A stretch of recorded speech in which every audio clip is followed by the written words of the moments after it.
think the layman needs to view expert talking heads with a high degree of skepticism, particularly the economists who are claiming precise knowledge about this complex economic system. I'm Ed Leamer. I teach economics at UCLA. I've been doing that for 35 years.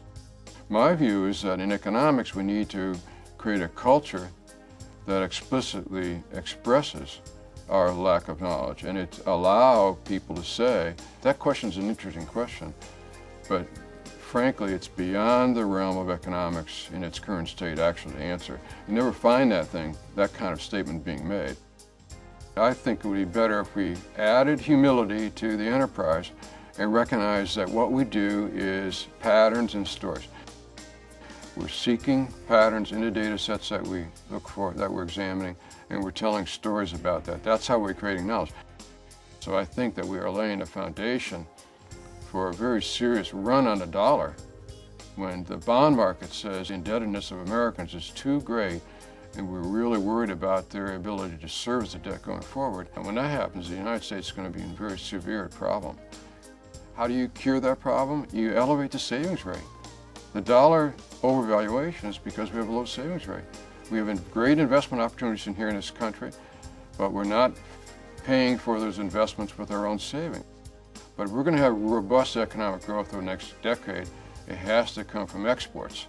So we say, metaphorically, the job ahead is to turn our shopping malls into factories.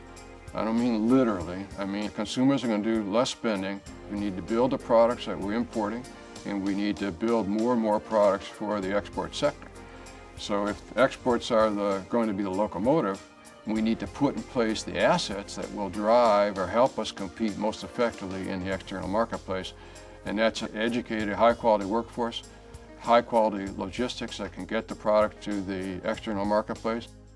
There are markets and there are relationships. In a market, someone can outbid you for your work tomorrow, you can lose your job immediately.